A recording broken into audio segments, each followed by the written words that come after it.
We're going to kickstart the last presentation, and then finally we go to some practice, so don't worry if you don't have any runners, you don't need it. So, Dr. Tom Mitchell from Leeds University, and I coach kids. The floor is yours. Thank you very much. Thank you for the invite, and good morning everyone. Thanks for the presentation so far. My name is Tom Mitchell. I'm a senior lecturer in sport coaching at Leeds University, and today I'm representing I Coach Kids and the ICCE, who are based within Leeds University. I'm going to talk to you about broad approaches to coaching children and our 10 golden principles for coaching children. So why do we exist? The reason why I Coach Kids exists is to make sure all children are inspired to stay in sport for life. That is as simple as that. That's what we want to do. We try to influence sport policymakers, we try to influence educators, we try to influence coaches to improve, enhance their coaching practice to ensure children stay in sport and are inspired through their sporting experiences. We work with a range of partners nationally and internationally. We work all over the world, supporting policymakers, coaches, national governing bodies to enhance and inspire sporting experiences for all. So, really simple question, I'll put it out there. Is sport good for children? Simple question. Of course it is. Yeah. Is sport always good for children? Depends. Depends, yeah. Okay. So our job is to make it really good and inspiring all the time for children. That's our job. So the answer is really simple. Yes, it depends, but yeah, it can have massive physical benefits. Sport can have massive psychological benefits and huge social benefits for right now and the children, and can have lifelong impacts on children. So it's a bit of a loaded question, but we've got a bit of a problem. 81% of adolescents don't meet World Health Organization guidelines. There's 500 new cases of non-communicable disease prevalence. It's very costly. Ill health is costly. Sport can be a driver to reduce those costs. We've done studies around youth sport dropout. We asked around 5 million children, about 80% boys, 20% girls. Majority have dropped out of sport by 12 to 14. So we have huge dropout challenges with youth sport participation. And then that brings challenges for health, that brings costs to governments. So why do we have a problem? Why do people drop out? Why do we have huge challenges with retaining sports participation and giving all those health benefits? So we kind of asked around 6 European nations, why do people drop out? We provided the youth sport questionnaire. We asked personal history and demographic data. And this was based majority on university students. So we asked about their histories of sport participation and dropout. Some general trends. 50% had dropped out of sport by the age of 14 to 18. 73% saw themselves as sporty, but actually didn't participate and dropped out. 40% dropped out from performance sports. We have a less pool of talent at the top end and less pool of people to benefit generally from it. Some reasons: wasn't worth the effort, too much expectation from the coach, stopped enjoying it, stress, no one helped make them stay, didn't think it was good enough, compared themselves to others, found other things to do. That presents a challenge for coaches, for sports organisations, to provide inspiring opportunities for people to stay in sport for life. Dropout ages ranged from as early as 6, so tried it, dropped straight out. Maybe didn't think they were good enough. Maybe they stopped enjoying it, found and as they got older, had other priorities in life. And again, that represents challenges for coaches, national governing bodies and sports organisations.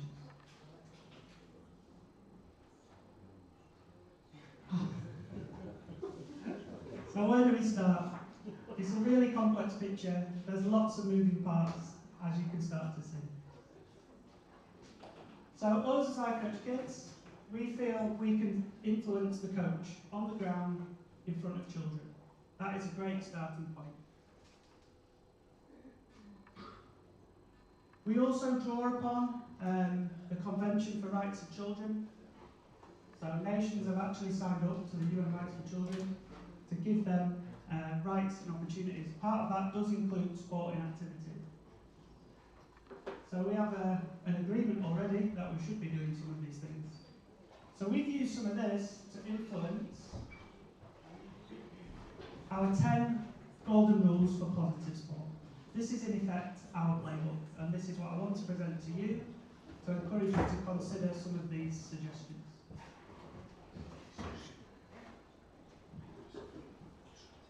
So these are the 10, and we'll go through them. Be child-centred, be holistic, be inclusive, make sport fun. Prioritise love of the sport over learning and performance. Focus on foundational skills. Engage with parents. Plan progressive programmes. Use a variety of methods to enhance learning. And use competition in a developmental way, rather than a judgmental way. So I'll take you through some of these, and then we'll get outside in the sun. Okay, so number 1, be child-centred. The recommendation is focus on the children first, focus on their wants and needs, seek to understand children.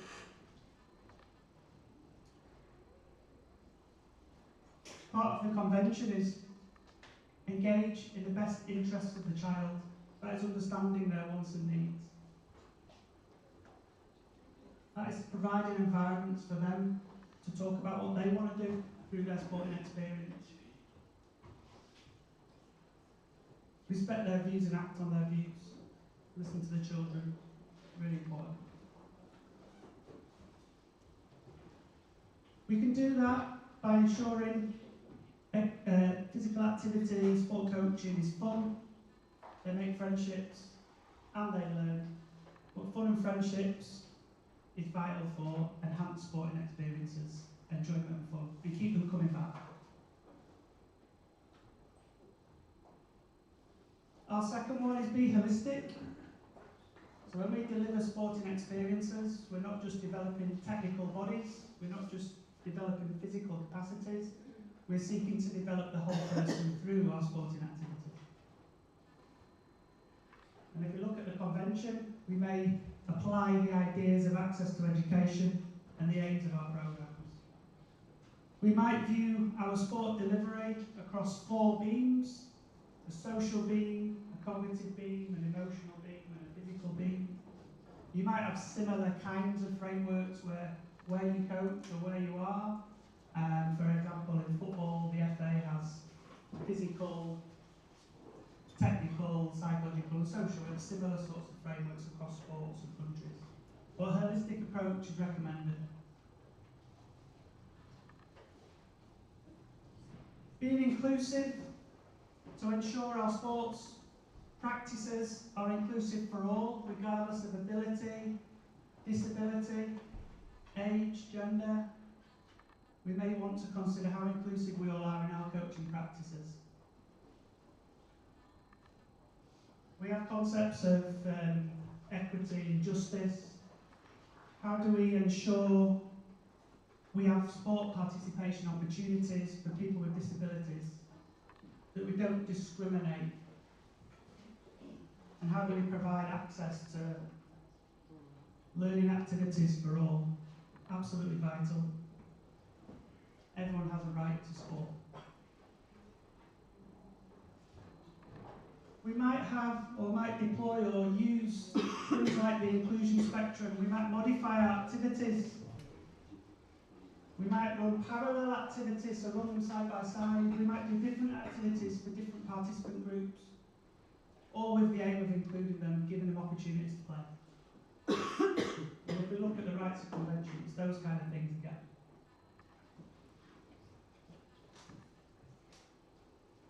Making our sport fun and safe is really important. We look at the work of like Amanda Weiss, like children want to play sport for fun. That's the main reason why they play sport, is to have fun. So we need to attend to that, we need to listen to their views and ensure that our sporting activities are fun. That's not me. If you look at the rights of children, they have a right to rest, they have a right to play. I think this is where sport participation really comes in. They have a right for that. European countries have signed up to that, so we need to provide that. Fun is motivating. Fun keeps people in sport. Fun keeps people coming back. However, we know different sports and different sports organisations have been challenged to how fun it actually is. Okay? So there are some sports that have been accused of not providing fun and providing too high pressure for children, and then wonder why they get high dropout. So ensuring it's fun is really important. It keeps people coming back. Prioritising love over learning is another one. If you're motivated to attend, you'll learn. You won't learn if you're not there. You won't learn if you've dropped out. Great quote there. We can only learn from the things we love. So we have to make sport motivating. We have to ensure people love it. We need to focus on foundational skills, the big rocks, rather than the very small skills, the technical things. We focus on the foundational skills, they keep coming back. They've got a platform to progress.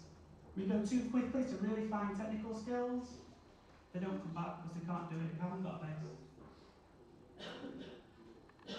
We might want to focus on movement. We might want to focus on object control. We might want to focus on stability of body first, before we get into real sporty technical skills, to give people the base in which to keep coming back. Really important that we keep making programs with wide bases to keep more people coming back to us.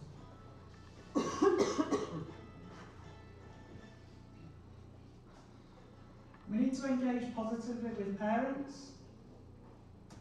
They're our biggest assets. If we engage with parents and explain what we're doing, why we're doing it, and maybe why our sessions don't always look like the sport, and maybe why they look a bit messy, they'll understand what we're trying to do. They'll understand that we're trying to keep people in the sport and in the game and prepare them positively. So parents aren't the enemy. We don't need to fight them. And sometimes sports organisations keep parents at arm's length. We'd recommend bring parents closer. Let them understand what you're doing and what you're trying to do.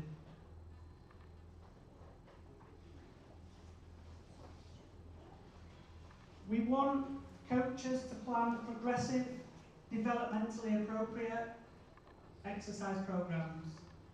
That takes a lot of resource to plan and prepare and understand the needs of children and scale our sport to the children. That'll ensure we don't make them too hard or easy, and we provide progressive developmental programs. Planning is really essential there. So for example, in the sport I'm interested in, football, with our 5-6-year-olds, they play 3-a-side on smaller pitches. When I was 10, when I was that big, we were a full-size 11-a-side pitch. It was terrible, okay? But now sports have evolved. They do start to meet that. But do that appropriately. Don't rush the children to get to the full version of the game. They're not mini adults. They need smaller, simpler versions of play to make it fun, to keep coming back.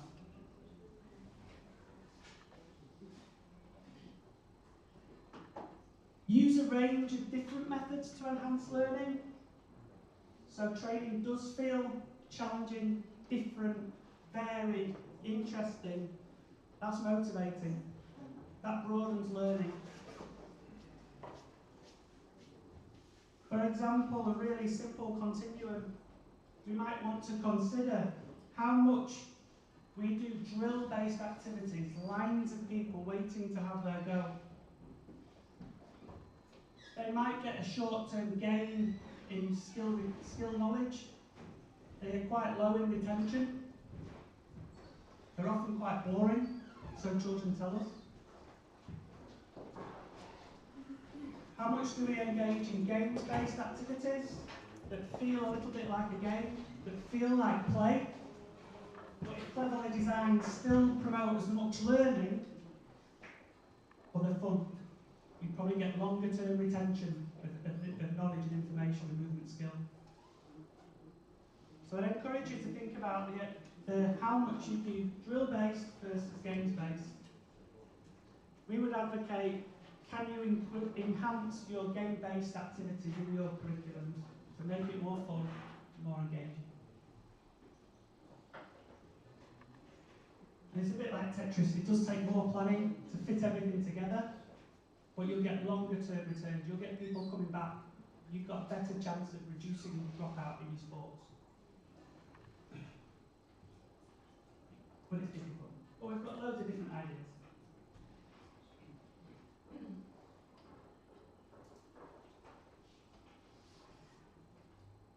And use competitions developmentally and consider what competition looks like in your environment. Consider, is competition for the spectators, the parents, maybe grandparents watching? What is the effect of competition on other people, leaving people on the sidelines, for example, and only playing best players and things like that? That can be really detrimental and increase the chances of dropout. So how do you use competition would be a question I would put out to you. How do you ensure everyone's included when you have got competition? How do you manage everybody in your competitive situations?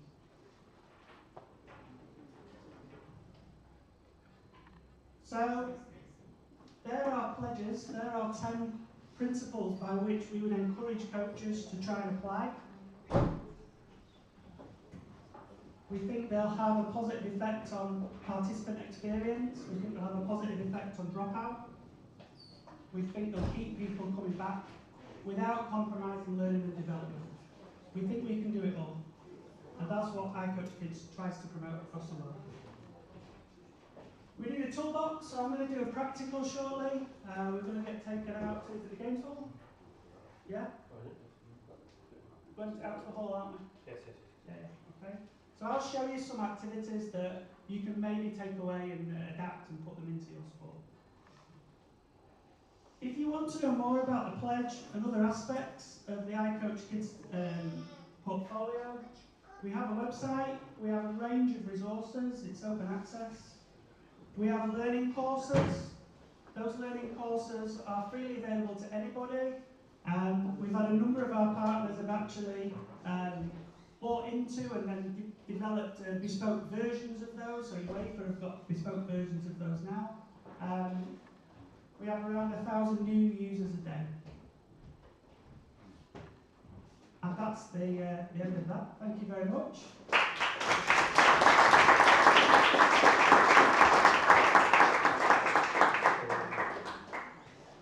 Thank you, Tom.